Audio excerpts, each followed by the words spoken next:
ઉનાળો આવે એટલે બધાના ઘેર આઈસ્ક્રીમ તો બનતી જ હોય અને એમાં જે સૌથી વધારે આઈસ્ક્રીમ બનતી હોય એ છે મલાઈ કુલ્ફી. મલાઈ કુલ્ફી બધાને બહુ ગમે, નાના હોય કે મોટા, બધાને મલાઈ કુલ્ફી ખાવાની તો બહુ જ મજા પડે. પણ આપણે ઘરે જ્યારે આઈસ્ક્રીમ બનાવીએ ત્યારે કસ્ટર્ડ પાવડર, મિલ્ક પાવડર, આરારોટ કે ખાંડનો ઉપયોગ કરતા હોઈએ. પણ આજે જે હું તમારી જોડે રેસીપી શેર કરી રહી છું એમાં ના મેં ખાંડનો ઉપયોગ કર્યો છે, ના કસ્ટર્ડ પાવડર કે નાઈ મિલ્ક પાવડરનો, અને એના વગર પણ એકદમ ટેસ્ટી મેં અહીંયા રબડી મલાઈ કુલ્ફી બનાવીને રેડી કરી છે. આપણે અહીંયા એક જાડું વાસણ લેવાનું છે અને આવું ખુલ્લું મોંવાળું વાસણ લેવાનું છે.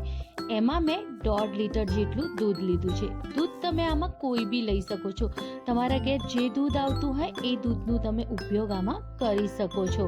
હવે આપણે ગેસ ચાલુ કરી દેવાની અને ફૂલ ફ્લેમ ઉપર એક ઉભરો આવે ત્યાં સુધી એને સરસ રીતે થવા દેવાનું. હવે ગેસની ફ્લેમ એકદમ ધીમી કરી દેવાની અને દૂધને પણ સરસ રીતે આપણે આવી રીતે ઉકળવા દેવાનું. સાઈડમાં જે બી મલાઈ ચોટે એને આપણે દૂધની અંદર મિક્સ કરતા જવાનું, જેથી દૂધ એકદમ સરસ ઘટ થાય. અહીંયા મેં 3 એલાયચીના પાવડર કરીને આમાં એડ કર્યું છે. થોડા આપણે આમાં કેસર એડ કરીશું, જેથી આનો જે કલર છે આઈસ્ક્રીમનો એ બી સારો આવે અને એનો ટેસ્ટ પણ સારો આવે. હવે આપણે એને એક બાજુ ઉકળવા દઈશું. એને આપણે અડધું થાય ત્યાં સુધી એને ઉકળવા દેવાનું છે. હવે મેં અહીંયા અડધી વાટકી જેટલા કાજુ લીધા છે. મેં આખા કાજુનો ઉપયોગ કર્યો છે, તમે કટકાનો ઉપયોગ પણ કરી શકો છો. હવે જે ગરમ દૂધ છે એની અંદર આપણે આ કાજુને પલાળી દઈશું, કંઈક આવી રીતે 10થી 15 મિનિટ માટે આપણે કાજુને ગરમ દૂધમાં પલાળી દેવાનું છે. ત્યાં સુધી દૂધને આપણે ઉકળવા દેવાનું છે. દૂધ ત્યાં સુધી ઉકળે અને 10થી 15 મિનિટ થઈ જાય પછી આપણે કાજુને ક્રશ કરવાનું છે. કાજુને આપણે મિક્સી જારમાં ક્રશ કરીશું અને એ બી એની એકદમ સ્મૂથ આપણે પેસ્ટ રેડી કરવાની છે. સહેજ બી એના મોટા આખા કાજુ ના રહેવા જોઈએ. જો અગર રહેતા હોય તો તમે ફરીથી એની અંદર સહેજ નોર્મલ ટેમ્પરેચરવાળું દૂધ નાખીને એને સરસ રીતે ક્રશ કરી દેજો. કંઈક આવી એકદમ સ્મૂથ આપણે પેસ્ટ બનાવીને રેડી કરી દેવાની છે. દૂધને આપણે એટલું ઉકાળવાનું છે જ્યાં સુધી એ અડધું ના થાય. જો દૂધનો કલર કેસર નાખવાથી તમે જોઈ શકો છો કેટલું બદલાઈ ગયું છે. બસ આવી રીતે દૂધ ઉકળતું હોય પછી આપણે જે કાજુની પેસ્ટ રેડી કરી છે એ જ આપણે આની અંદર એડ કરી દેવાની. આનાથી દૂધ ઘટ બી થઈ જશે અને એકદમ માવેદાર બી થઈ જશે. જો તમે જોઈ શકો છો કે મેં જ્યારે પેસ્ટને એડ કરી ત્યારે આવી રીતે ઉપર બબલ્સ થઈ ગયા છે. એની આપણે કોઈ ટેન્શન નહીં લેવાની. એ જ્યારે એકદમ સરસ રીતે બોઇલ થશે ત્યારે એકદમ સરસ ઘટ બી થઈ જશે અને એકદમ મલાઈદાર બી થઈ જશે. ખાંડની જગ્યાએ મેં અહીંયા 1 વાટકી જેટલું ગોળનો ઉપયોગ કર્યો છે. ગોળ નાખવાથી કુલ્ફીનો જે ટેસ્ટ છે એ સેમ ટુ સેમ બાર જેવો જ આવે છે. તમે એકવાર આવી રીતે જરૂરથી ટ્રાય કરજો. ખરેખર નાના છોકરાઓને ટોન્સિલ પણ નહીં થાય અને તમે ડાયટ કરતા હો તો પણ તમે આસાનીથી આ કુલ્ફી ખાઈ શકો છો.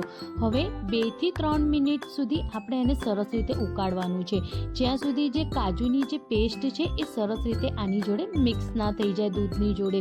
જો તમે જોઈ શકો છો જ્યારે આવી રીતે હું કરું છું તો દૂધ ઘટ પણ થયું છે અને એકદમ માવેદાર બી થયો છે. જો હું તમને છે ને આને નજદીકથી બતાવું છું, તમે એને નજદીકથી જુઓ દૂધ કેટલું ઘટ અને કેટલું માવેદાર દેખાય છે. અને આવી રીતે એક પાછળ લીટી થાય એટલે આપણું દૂધ એકદમ પરફેક્ટ બનીને રેડી થઈ ગયું છે. દૂધ અડધું થાય ત્યાં સુધી જ આપણે એને સરસ રીતે ઉકાળવાનું છે, બહુ નથી ઉકાળવાનું, નહીં તો જે રબડી એકદમ ઘટ બનીને રેડી થશે. હવે જ્યારે એ એકદમ ઠંડુ થઈ જશે દૂધ, ત્યારે જો કેટલું ઘટ એકદમ મલાઈદાર આ દૂધ બનીને રેડી થઈ ગયું છે. બસ આટલું જ ઘટ હોવું જોઈએ, જેથી જ્યારે આપણે કુલ્ફી બનાવીએ તે એકદમ મલાઈદાર કુલ્ફી બનીને રેડી થાય. આવી રીતે ઊભા ગાંઠવાળી આપણે ઘરની કોઈ બી એક વાટકી લઈ લેવાની. જે બહાર તમને ખબર હશે કે જે ઘંટીવાળી કુલ્ફી મળે છે તે આવી રીતે જ મળે છે.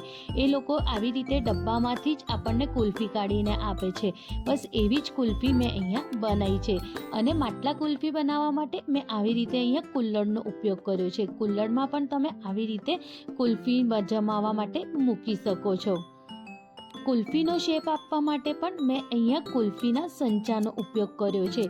તમારી જોડે જે અવેલેબલ હોય એનો ઉપયોગ તમે કરી શકો છો. મેં તમને 3 રીતથી બતાવી છે કે 3 રીતથી આપણે ઘરે કુલ્ફી આસાનીથી જમાઈ શકીએ છીએ. બસ આવી જ રીતે બધા કુલ્ફીના સંચાને પણ ભરીને આપણે રેડી કરી દીધું છે. હવે ગાર્નિશ કરવા માટે મેં અહીંયા પિસ્તા અને બદામની કતરનનો ઉપયોગ કર્યો છે. બસ આવી જ રીતે આપણે પિસ્તા અને બદામને ઉપરથી આવી રીતે ભભરાઈ દઈશું.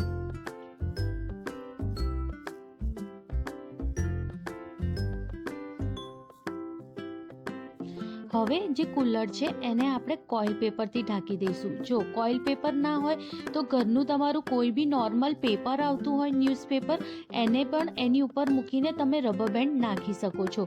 અને કે તમારી જોડે બટર પેપર હોય તો પણ તમે આવી રીતે નાખીને ઉપર રબર નાખી દેજો, એટલે સરસ રીતે પેક થઈ જશે. અને આવી રીતે પેક કરવું બહુ જ જરૂરી છે, જેથી આઈસ્ક્રીમની ઉપર જે બરફની લેયર જામે છે એ ના જામે અને આઈસ્ક્રીમ એકદમ સરસ રીતે કુલ્ફી આપણી બનીને રેડી થાય. આવી રીતે પેક કરી દઈએ. પછી આની અંદર આપણે સ્ટીક નાખી દઈશું. સ્ટીક નાખવા માટે આપણે પહેલાં એની અંદર સહેજ આવી રીતે કાપા મૂકી દઈશું. હવે આની અંદર આપણે આવી રીતે સ્ટીક ભરાઈ દેવાની છે. બસ આવી જ રીતે જેમાં જેમાં તમે સ્ટીક નાખવા માંગતા હો એ બધામાં તમે આવી રીતે સ્ટીક નાખી શકો છો. આ કુલ્ફીને જમવા માટે 8 કલાકનો ટાઈમ લાગે છે, એટલે તમે 8 કલાક પહેલાં આ કુલ્ફીને બહાર ના કાઢતા અને આવી રીતે કોઇલ પેપર પણ એની ઉપરથી ના લેતા. 8 કલાક પછી જ તમે ફ્રીઝરમાં ચેક કરજો કે તમારી આઈસ્ક્રીમ 8 કલાકમાં એકદમ સરસ આપણી રબડી મલાઈ કુલ્ફી બનીને રેડી છે. જો તમે વિડીયોમાં જોઈ શકો છો કેટલી સરસ મલાઈ કુલ્ફી બનીને રેડી થઈ છે. ખરેખર એકવાર તમે આવી રીતે જરૂરથી ટ્રાય કરજો, કારણ કે આ જે કુલ્ફી બને છે એ સેમ ટુ સેમ બહાર જેવો ટેસ્ટ આવે છે. હું કહું તો એનાથી પણ વધારે આ કુલ્ફીનો ટેસ્ટ સારો આવે છે. તમે એકવાર આવી રીતે ગોળ નાખીને કુલ્ફી જરૂરથી ટ્રાય કરજો અને કાજુ નાખજો દૂધને ઘટ કરવા માટે. તમને કોઈ બી કન્ડેન્સ મિલ્ક કે કોઈ બી કસ્ટર્ડ પાવડરની જરૂર નહીં પડે અને આઈસ્ક્રીમ તો એટલી સરસ બનીને રેડી થશે કે તમે રોજ ખાશો તો પણ નાઈ નાના છોકરાઓને નડશે કે નાઈ મોટાઓને કે નાઈ જે ડાયટ કરતા હોય એ લોકોને. જો કેટલી સરસ કુલ્ફી બનીને રેડી થઈ છે. બસ આવી જ રીતે આપણે બધી કુલ્ફીઓને ડીમોલ્ડ કરી દઈશું. જો તમે વિડીયોમાં જોઈ શકો છો કેટલી સરસ કુલ્ફી બની ગઈ છે. હવે મેં અહીંયા એને બદામ અને પિસ્તાથી થોડી ગાર્નિશ કરી છે. રેડી છે રબડી મલાઈ કુલ્ફી. જો તમે જોઈ શકો છો કેટલી સરસ અને કેટલી મલાઈદાર કુલ્ફી બનીને રેડી થઈ છે. હવે મેં અહીંયા પોપ્સ બનાવ્યા છે. તમે જોઈ શકો છો બસ આવી જ રીતે 4 ડંડીઓને પકડીને આપણે એને ડીમોલ્ડ કરી દઈશું અને એને આવી રીતે આપણે કટ કરી દઈશું.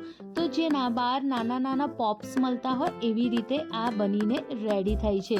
અગર તમે નાના છોકરાઓને પણ આપવા માંગો તો આટલી નાની પોપ્સ બનાવીને પણ તમે એને આપી શકો છો.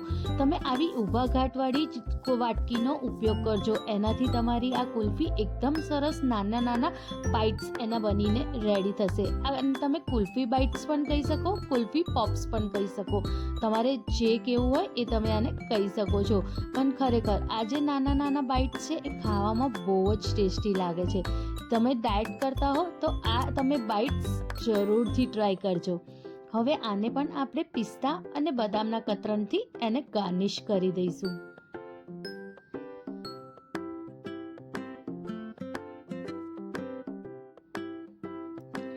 હવે હું તમને માટલા કુલ્ફી પણ બતાવી દઉં છું, જે મેં કુલ્લરમાં જમાઈ છે. જો કેટલી સરસ અને કેટલી મલાઈદાર આ કુલ્ફી બનીને રેડી થઈ છે. તમને મારી આ કુલ્ફીની રેસીપી ગમી હોય તો તમે એને લાઈક, શેર અને કમેન્ટ કરવાનું ના ભૂલતા. અને તમારા દોસ્તો સાથે તો ખાસ કરીને શેર કરજો. અને મને કમેન્ટ સેક્શનમાં જરૂરથી જણાવજો કે તમને મારી રેસીપી કેવી લાગી. ગમે તો લાઈક, શેર, કમેન્ટ જરૂરથી કરજો. મળીએ એક નવી રેસીપી સાથે. Thank you.